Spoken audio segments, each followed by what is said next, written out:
Sim, o capítulo 9 é muito bonito, mas, pastor André, que me desculpe, o 10 é mais. Esse capítulo também me arrancou lágrimas, quando eu estudava essa semana mais a fundo, porque nós vamos vendo, como eu já disse e repito aqui, uma revelação cada vez mais profunda e íntima do Messias, de Jesus Cristo. Vamos ler juntos? O capítulo 10 não é tão grande, dá para a gente lê-lo todo, ou pelo menos boa parte dele.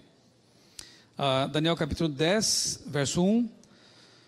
No terceiro ano de Ciro, ou seja, 2 anos depois do que aconteceu no capítulo 9. Aliás, Daniel 8 para 9, se eu não me engano, foram 13 anos de espera. A gente pensa que as coisas acontecem assim tão rapidamente na vida dos outros, né? Daniel teve que ser um homem muito paciente, muito perseverante. Ele terminou o capítulo 8 com dúvidas, lembram? Ele não entendeu aquela parte da visão específica que tinha que ver com o santuário. Ele só vai ter resposta 13 anos depois, quando Gabriel aparece para lhe revelar aquele detalhe da profecia. Eu fico pensando quantos de nós talvez perseverassem por tanto tempo, aguardando uma resposta, não desistindo, não desanimando. Que sejamos como ele, né? Perseverantes, prossigamos para o alvo, nunca desistamos pelo caminho. No terceiro ano do rei de Ciro, rei da Pérsia, foi revelada uma palavra a Daniel, cujo nome é Beltesazar. A palavra era verdadeira e envolvia grande conflito. Ele entendeu a palavra e teve a inteligência da visão. Naqueles dias, eu, Daniel, pranteei durante 3 semanas, ou seja, ele jejuou por 3 semanas, ele buscou a Deus intensamente por 3 semanas. Manjar desejável não comi, nem carne, nem vinho. Lembram da questão da Páscoa, né? Dos alimentos ali próprios para essa celebração? Ele se absteve deles. Ele estava em íntima comunhão com Deus. Nem me ungi com óleo algum, até que passaram as 3 semanas inteiras. No dia 24 do primeiro mês, estando eu à borda do grande rio Tigre, levantei os olhos e olhei, e eis um homem vestido de linho. Preste atenção nessa figura agora. Um homem vestido de linho, cujos ombros estavam cingidos de ouro puro de Ufaz. O seu corpo era como berilo, o seu rosto como um relâmpago, seus olhos como tochas de fogo, seus braços e seus pés brilhavam como bronze polido, e a voz das suas palavras era como o estrondo de muita gente. Só eu, Daniel, tive aquela visão. Os homens que estavam comigo nada viram. Não obstante, caiu sobre eles grande temor, e fugiram e se esconderam. Quando você lê essa descrição desse homem misterioso, vestido de linho, com um cinto de ouro, olhos como fogo, você se lembra de outra descrição, no outro livro, parecida com essa. Qual? Apocalipse. Exatamente, Apocalipse. Quando a gente lê ali, Apocalipse capítulo 1, né? Verso 17, a descrição de Cristo glorificado, o Rei dos Reis, o Senhor dos Senhores.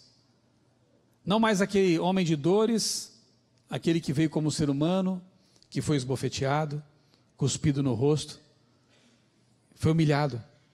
Agora ele aparece como ele realmente é, o Deus, aquele que João capítulo 1, versos 1 até 4, 3 ali, diz que o princípio era o verbo estava com Deus e o verbo era Deus. Todas as coisas foram feitas por ele, criadas por ele. Jesus é o Criador, Jesus é Deus, a segunda pessoa da divindade, como costumamos dizer. Daniel está tendo uma visão do próprio Jesus aqui, pré-encarnado, o Jesus divino. O texto prossegue, verso 8. Fiquei, pois, eu só, e contemplei essa grande visão, e não restou força em mim.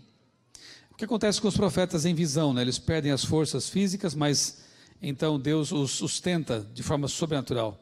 Meu rosto mudou de cor e se desfigurou, e não retive força alguma. Contudo, ouvi a voz das suas palavras e ouvindo-a caí, sem sentido, rosto em terra.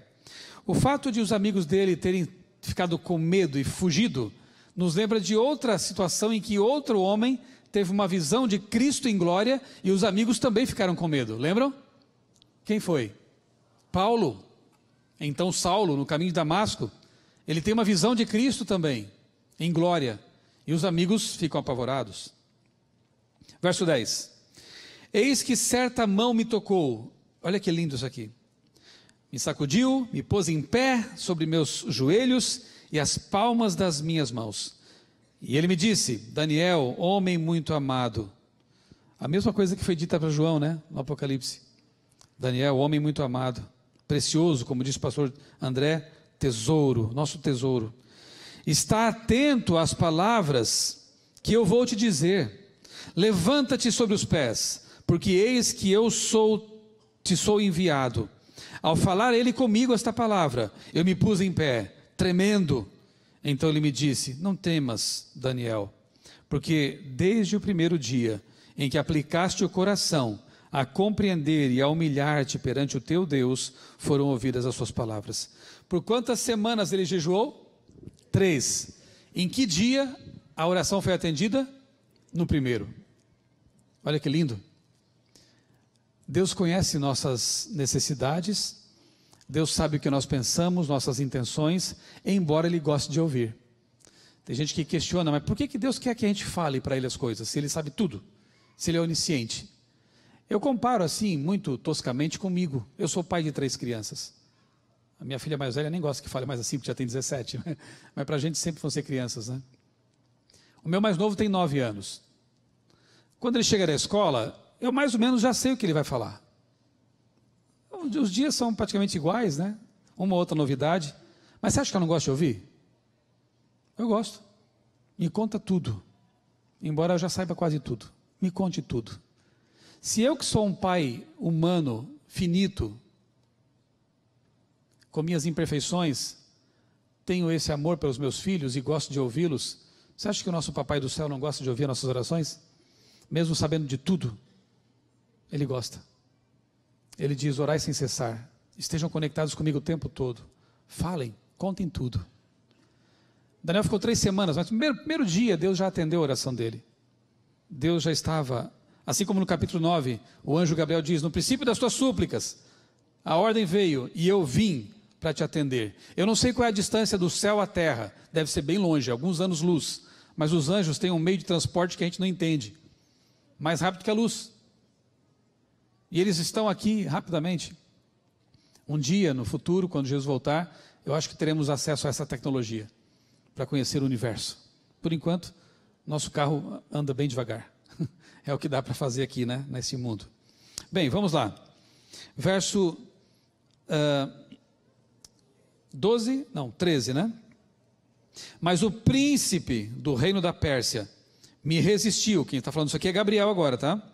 Me resistiu por 21 dias, porém Miguel, um dos primeiros príncipes, já vou explicar esse assunto aqui, veio para me ajudar Gabriel, e eu obtive vitória sobre os reis da Pérsia.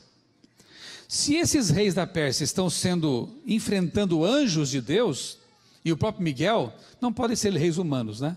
Na verdade são principados e potestades nas regiões celestes. Quem são eles? Demônios. Demônios que estão ali lutando para influenciar o rei da Pérsia para alguma coisa. Já vamos saber o que. E você vê aqui o grande conflito acontecendo, né? A cortina ela é tirada da frente e a gente vê ali anjos de Deus e anjos do mal lutando. E uma oração de um ser humano fazendo toda a diferença. Esse capítulo nos fala de oração intercessória. Ela é misteriosa até, porque é complicado entender como que a minha oração vai afetar a vida de alguém que está a milhares de quilômetros daqui, mas ela funciona. Não é à toa que Deus falou: orem uns pelos outros. É como se Deus recebesse uma autorização de um ser humano para agir.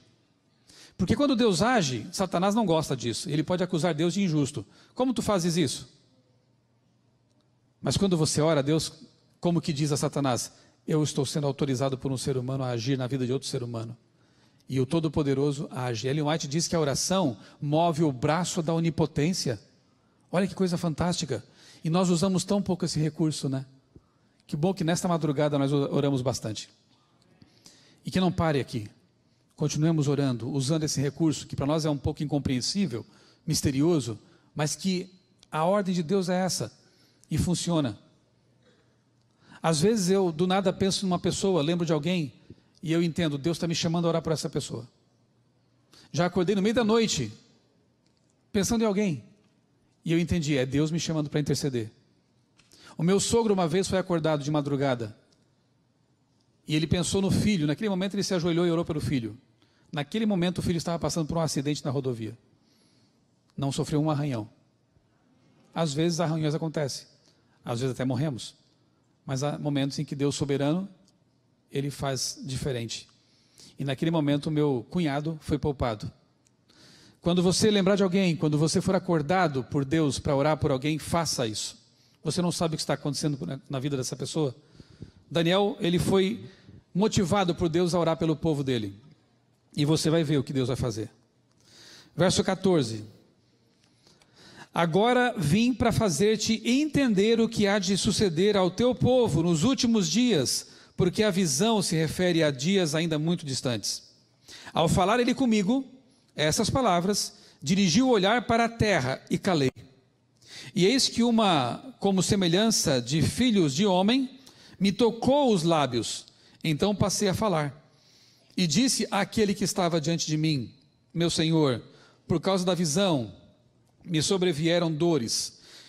Lembre-se que Daniel está aqui com 90 anos já, por volta de 90 anos. Não fosse a idade também, mas o contato com esse poder descomunal, sobrenatural, claro que também o afetou. Como, pois, pode o teu servo, meu senhor, falar com o meu senhor? Porque quanto a mim, não me resta já força alguma, nem fôlego ficou em mim. Fenômenos típicos de um profeta em visão, né? Então me tornou a tocar aquele semelhante a um homem e me fortaleceu. E disse, que coisa linda vem agora. Não temas, homem muito amado. Paz seja contigo. Sê forte, sê forte. Ao falar ele comigo, fiquei fortalecido e disse, fala meu Senhor, pois tu me fortaleceste. E ele disse, sabes porque eu vim a ti? Eu tornarei a pelejar contra o príncipe dos persas, e saindo eu, eis que virá o príncipe da Grécia, mas eu te declararei o que está expresso na escritura da verdade, e ninguém há que esteja ao meu lado contra aqueles, a não ser Miguel, o vosso príncipe. Quanta coisa maravilhosa nesse breve capítulo. Vamos recapitular algumas coisas? Não está passando? Ok, deu certo. Primeiro, Daniel se angustia. Ele começa o capítulo dizendo, eu estive angustiado, pranteando por 3 semanas. Por quê? Quando a gente estuda Esdras, Neemias, a gente começa a criar um cenário do porquê da angústia de Daniel. Ele se angustia e clama a Deus, porque Jerusalém, lá em Jerusalém, estava havendo oposição, lembram? Que estudamos na lição da Escola Sabatina? Oposição. Perigo, eles estavam trabalhando com a colher de pedreiro, lembram? E com a espada ao lado, porque os vizinhos não queriam que a cidade fosse reedificada. Estava difícil o trabalho. Alguns judeus estavam desanimando disso. Poxa, nós deixamos o exílio para vir para cá sofrer, para não conseguir cumprir aquilo que Deus prometeu. Então o desânimo estava batendo aquelas pessoas. E por outro lado, em Babilônia, havia oposição ferrenha, pessoas do mal tentando influenciar Ciro a não permitir que o povo reconstruísse a cidade e o templo. Bem, Daniel já estava com 90 anos, como eu disse, né, por volta de 90 anos. Ele sabia que para ele já não tinha mais, né, muito o que fazer, estava envelhecido e voltar para Jerusalém não fazia muito sentido. Não teria tanta utilidade por lá. Ele ficou em Babilônia, orando pelo povo que foi. E lá as notícias chegaram a ele e ele ficou muito triste por causa disso. E passou a fazer o que tinha que fazer, orar pelo povo, né? Pela reconstrução, pelo cumprimento da profecia. O Dr. Elias Brasil, no livro que eu indiquei para vocês na primeira palestra dessa nossa vigília, na página 99, ele fala o seguinte, que Daniel 10 abre uma janela para os bastidores do grande conflito entre o bem e o mal. Esse capítulo revela que por trás da cortina da realidade visível, existe uma guerra cósmica e espiritual que afeta o conflito geopolítico de Daniel 11. Uma manifestação terrestre da batalha cósmica entre Deus e as forças do mal. Muitas vezes nos esquecemos de que nos bastidores, atrás das cortinas, há uma batalha ferrenha acontecendo a todo momento. Nesse momento mesmo, há anjos do bem e anjos do mal disputando nossa vida, nossa atenção, nossas prioridades. A quem vamos escolher? Do lado de quem queremos estar? São escolhas que a gente faz o tempo todo, né? E você percebe lá que a batalha estava acontecendo nos bastidores, como acontece também em nossa vida.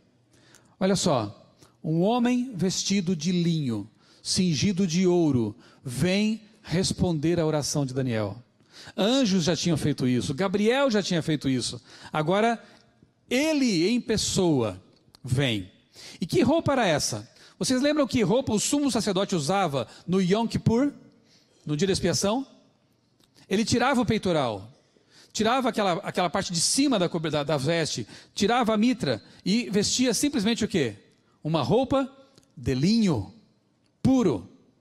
São roupas sumos sacerdotais do dia da expiação. Como eu disse, Apocalipse 1, 13 a 16, traz a mesma descrição dessa figura. Olhos flamejantes, pés como de bronze, cinto de ouro, roupas talares brancas, a mesma descrição. É a mesma figura, só que no Apocalipse João diz que é aquele que esteve morto e reviveu. Quem morreu e reviveu e é Deus? É Jesus. Não tem como a gente aplicar a outra pessoa, a outra figura que não seja Jesus Cristo, essa figura. Os homens que acompanhavam Daniel, como eu disse, fugiram de medo. Isso nos remete a Atos capítulo 9, versos 1 a 11, que descrevem a visão que Paulo também teve da mesma figura, do Cristo glorificado, do Cristo divino. Miguel desceu em auxílio ao anjo Gabriel, liderando todas as tropas celestes e derrotou Satanás. Quem quer que seja Miguel, ele é capaz de derrotar Satanás. Quem será esse ser? Conclui-se que ele é mais poderoso que Satanás. Conclui-se que ele é mais poderoso que Gabriel, porque ele foi ajudar Gabriel. Quem será Miguel? Ali aparece a expressão, um dos primeiros príncipes, né? Outra tradução que no português não ficou adequada. Porque, segundo os estudiosos, né, da língua hebraica, Ehad, que pode significar sim mas Daniel aplica essa palavra em outros momentos com o sentido de primeiro. Portanto, a tradução correta seria o primeiro dos primeiros príncipes, e não um dos príncipes, como diz aqui em algumas versões. O primeiro dos primeiros príncipes. E a palavra príncipe, de novo, é Sar, que se aplica ao sumo sacerdote. Quem é esse primeiro dos primeiros príncipes, que no capítulo 7 é chamado de o príncipe dos príncipes, que também é o sumo sacerdote? De novo, só pode ser Jesus. Qualquer outra coisa seria quase uma blasfêmia, né? Aplicar qualquer outra coisa. Daniel 8:25 também aplica a essa figura. Micael, o nome do meu filho mais novo. Quer dizer, o meu filho, só tem um filho. Tenho 2 filhas e um filho. Micael. Nós escolhemos esse nome porque queríamos que meu filho fosse como Jesus. Porque Micael é uma pergunta. Quem é como Deus? Michael, quem é como Deus? E eu grafei o nome do meu filho desse jeito mesmo. Com K-H-A-E-L. Uma transliteração do hebraico. Porque eu quero que meu filho seja como Deus. Seja como Jesus. Interessante que meu nome... Minha mãe não sabia, mas nós não éramos adventistas, né? Michelson quer dizer filho de Miguel. Eu sou filho do meu filho. Mas a minha mãe não sabia, então, mas meu nome também eu gostei. Depois que eu descobri o que era, eu fiquei feliz, porque é filho de Jesus. Então eu sou filho de Jesus, você também é. Você não se chama Michelson, mas você também é. Micael.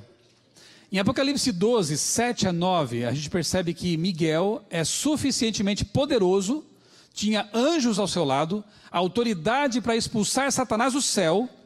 E em Judas 9, constatamos que Miguel tinha poder para derrotar Satanás e ressuscitar Moisés. Você já leu esse texto? Que mostra lá Miguel, né, ali disputando com Satanás, o corpo de Moisés. O diabo ficou indignado porque era a primeira vez que alguém desafiava o reino da morte, que ele achava ser o dono, né? Não, esse aqui é meu, ele pecou, ele é meu. Cala-te, o Senhor te repreenda. E Miguel ressuscita Moisés corporalmente. É por isso que Moisés aparece em Marcos 9, junto com Elias, confortando Jesus, animando Jesus na transfiguração. Não foi um fantasma que apareceu para Jesus, porque Moisés ressuscitou em corpo.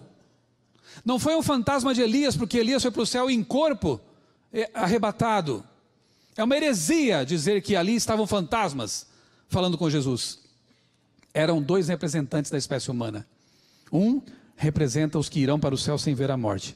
O outro representa aqueles que vão dormir por um tempo, serão ressuscitados e vão para o céu também. Que coisa linda.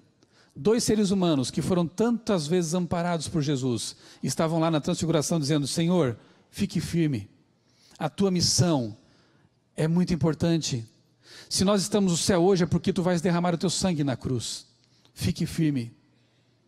Eles que foram confortados, estavam agora confortando o Filho de Deus, numa hora de terrível provação. Que lindo isso, né? No idioma hebraico, o nome Miguel significa uma pergunta: quem é igual a Deus? Eu pergunto: quem é igual a Deus? Somente quem é igual ao Pai e ao Espírito Santo, em onipotência, onipresença, em eternidade? Jesus? Quem é igual a Deus? Jesus. Se você colocar outra pessoa, outro ser, para responder essa pergunta, é uma blasfêmia. Estão percebendo a seriedade do assunto? Quem é Miguel? Quem é o único igual a Deus? Claro, só pode ser Jesus Cristo. Devemos então ficar felizes ao saber que aquele que é como Deus pode expulsar Satanás do céu e da nossa vida também. Amém, fraco? Amém? Ele pode e vai expulsar o mal da tua vida. Ele vai afastar as hostes demoníacas do seu caminho, se você clamar pelo sangue de Miguel, pelo sangue de Cristo, desse Deus maravilhoso. Por ocasião da segunda vinda, vá anotando isso tudo aí na sua mente, né? Colecione esses textos preciosos. Por ocasião da segunda vinda, é a voz do arcanjo Miguel que ressuscita os mortos. Mas que anjo é esse capaz de dar vida aos mortos? Quem somente ressuscita mortos? Olha, de acordo com 1 Tessalonicenses 4,16, é o arcanjo. Mas lá em João 5, 28 e 29, é a voz do Filho de Deus que ressuscita os mortos. Então quem é o arcanjo Miguel? Ou tem duas pessoas capazes de ressuscitar mortos? Não, só Deus. Esse arcanjo é Jesus. Aquele que está acima dos anjos, arcanjo. Daniel 12, 1 a 4 diz que quando Miguel, isso eu estou adiantando já alguém aí, quem vai falar 12? Eu estou dando spoiler de novo aqui, mas eu prometo que eu só vou falar isso do 12. O 12 é lindo também, mas o 10 é mais. Estou brincando, o 12 é a cereja do bolo, é maravilhoso. Em Daniel 12, 1 a 4 diz que quando Miguel se erguer no tempo do fim, muitos dos que dormem no pó da terra ressuscitarão. Miguel, o arcanjo cuja voz irá despertar os mortos, é Jesus, o Filho de Deus e nosso Salvador. Louvado seja Deus. Vamos ler agora Josué. Deixa o dedo aí em Daniel 10, mas vamos juntos para Josué capítulo 5, versos 13 a 15. Olha que coisa interessante. Que paralelo podemos fazer aqui com esse texto que estamos lendo em Daniel 10.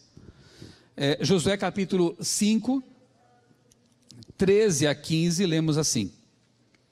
Estando Josué ao pé de Jericó, levantou os olhos e olhou, e eis que se achava em pé diante dele um homem, que trazia na mão uma espada nua, desembainhada. Chegou-se Josué a ele e disse-lhe: És tu dos nossos ou dos nossos inimigos, adversários? Respondeu ele: Não, sou o príncipe do exército do Senhor, e acabo de chegar. Então Josué se prostrou com o rosto em terra e o adorou, e disse-lhe: Que diz meu senhor ao seu servo?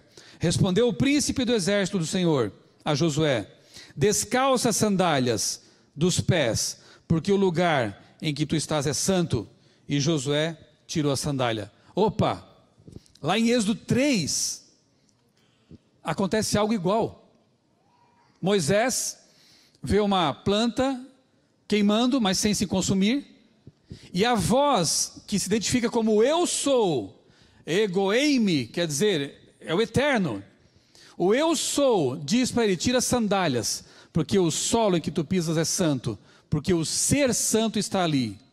Aquele ser que aparece lá, o anjo do Senhor, segundo diz lá Êxodo 3:5, mas que depois é identificado como eu sou, ou seja, é Deus, aparece para Josué, identificado como o príncipe dos exércitos dos céus, e diz a mesma coisa para Josué, tira as sandálias.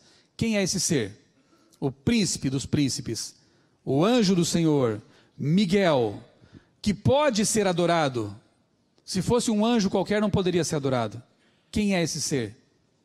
Jesus. Jesus aparece para Daniel, o príncipe dos príncipes, o sumo sacerdote, o Senhor do céu, o que lidera as hostes celestiais. Mas por que ele é anjo aqui? A pergunta podia ser, por que ele é homem também? Ele é o verbo. Ele é aquele que se comunica, que se identifica. Antes de vir como homem, ele era como anjo. Não era um anjo em essência, mas ele se identificava como anjo. Porque ele é aquele que, da divindade, da triunidade, é o que se relaciona com os seres criados. Tanto que Satanás, antes Lúcifer, invejou a posição dele. Ficou com ciúme dele. Mas ele é um anjo. Qual é a diferença? Toda. Então há um momento em que Ellen White diz na história da redenção, em que o pai tem que dizer para os anjos, ele é eterno como eu.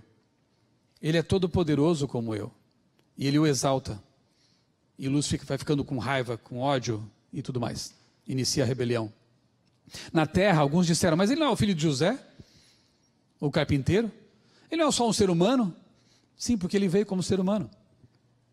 100% homem, 100% Deus. Essa amálgama misteriosa e maravilhosa. Levaremos a eternidade e não será tempo suficiente para entender isso. Coisa linda. Ele é o verbo, aquele que se identifica, que se comunica, que revela a divindade para os seres criados. Miguel é o nosso Deus, Jesus Cristo. Se não fosse, teríamos assim graves problemas teológicos para entender por que ele aceita a adoração, por que ele ressuscita mortos, por que ele é visto como um ser tão majestoso em Apocalipse e também em Daniel. Daniel 10, 14, 18, 19, já lemos, vamos reler. Agora vim explicar-lhe o que acontecerá ao seu povo no futuro, pois a visão se refere a uma época futura. O ser que parecia homem, veja que nessa versão diz, o ser que parecia homem, mas Daniel percebeu que era muito mais do que isso, tocou em mim outra vez e me deu forças. Ele disse, não tenha medo, você que é muito amado, que a paz seja com você, seja forte, seja forte. Ditas essas palavras, senti-me fortalecido e disse, fala meu Senhor, visto que me desses forças. Portanto, irmãos, o Filho do Homem, no capítulo 7, o príncipe e sumo sacerdote, do capítulo 8, e o ser brilhante como fogo, do capítulo 10, representam o mesmo ser, o Deus homem, que impressionou Daniel, Ezequiel e João. O Deus homem que foi adorado, porque como Deus pode ser adorado. O Deus homem que em João 8,58 disse, antes que Abraão existisse, eu já era. Antes que Abraão existisse, eu sou. E quando ele disse isso, os judeus pegaram em pedras para apedrejá-lo. Por quê? Porque eles entenderam muito bem o recado. Ao dizer que ele é o eu sou, ele se identificou com Êxodo 3,14. O Deus infinito que diz a Moisés, eu sou. Espera aí, quem és tu para dizer que és Deus? Se não fosse Deus, merecia pela lei judaica ser apedrejado por blasfêmia. Mas como ele é Deus, não tinha que ser apedrejado. Ele tinha que ser adorado. Quando Tomé, diante do Cristo ressurreto, diz, meu Senhor e meu Deus, e o adora, Jesus não o repreendeu, como Gabriel fez. Por que não o repreendeu? Porque ele é Deus. Porque ele pode ser adorado e deve ser adorado. É tão bom saber que temos um Deus tão próximo de nós, né? É tão bom saber que temos um Deus amigo. E repito, porque esse é o nosso tema. É tão bom saber que Ele é o nosso juiz, porque o Pai entregou ao Filho todo o julgamento. Então aquele que está julgando você é o seu advogado. Está tudo muito favorável. É só você clamar e se apegar a Ele, e pedir perdão, e orar a esse Deus no santuário celestial, pedindo que Ele restaure a sua vida. E você será restaurado, porque o desejo dele é fazer isso. Irmãos, no fim do nosso exílio, está quase no fim do exílio, não está? Nós estamos em Babilônia, você percebeu os paralelos? Nós estamos em Babilônia, e nosso tempo de exílio está terminando, e o diabo sabe disso. O que ele faz? O mesmo que ele fez com os reis da Pérsia, o rei da Grécia, está ali soprando no ouvido deles: não deixe esse povo embora, prenda esse povo, dificulte o caminho deles, amarre os pés deles. É o que o diabo está fazendo hoje. Ele sabe que o nosso exílio está acabando, ele está perturbando a igreja, ele está perseguindo a igreja, ele está usando seres humanos e demônios para atrapalhar nossa obra, está levantando fofocas, mentiras, levando muitos a cair, infelizmente, a pecar, membros e líderes. Ele está fazendo de tudo que ele pode, porque ele sabe que o exílio está acabando. O que temos que fazer então nesse período? O que Daniel fez? Clamar a Deus. Olha lá, no fim do nosso exílio, estamos enfrentando lutas, perseguições e desânimo. O que Miguel diz para você, para mim, e disse a Daniel? Vamos ler juntos na tela, entre aspas. Não tenha medo, você que é muito amado, que a paz seja com você, seja forte. Foi muito fraco isso que vocês me disseram. Eu quero de novo, porque essa mensagem é para nós, que estamos no fim do exílio, estamos prestes a sair de Babilônia para Jerusalém Celestial. Vamos dizer o que diante de tudo isso? De novo, não tenha medo, você que é muito amado, que a paz seja com você, seja forte. Amém. Falta pouco. Falta pouco. Então, você que é muito amado, seja forte. Não desanime. Parece que a igreja vai afundar, não é o que disse Ellen White? Mas não vai. Ela vai enfrentar os icebergs, vai bater neles de frente, vai balançar, vai sacudir. Mas se você ficar firme ali dentro, do barco, não fora. Fora você vai congelar na água gelada do mundo. Se você ficar firme nesse barco, você vai atravessar os icebergs e vai chegar ao porto seguro. Em breve. Não saia do barco. Não desanime. Faça como Daniel. Agora é hora de fazer o quê? O que estamos fazendo essa noite? Jejuar, estudar a Bíblia e orar. E trabalhar para Deus fielmente. Se nós fizermos isso, estaremos preparados. O próprio Micael, o nosso príncipe, nosso sacerdote, estará lutando ao nosso lado. Amém.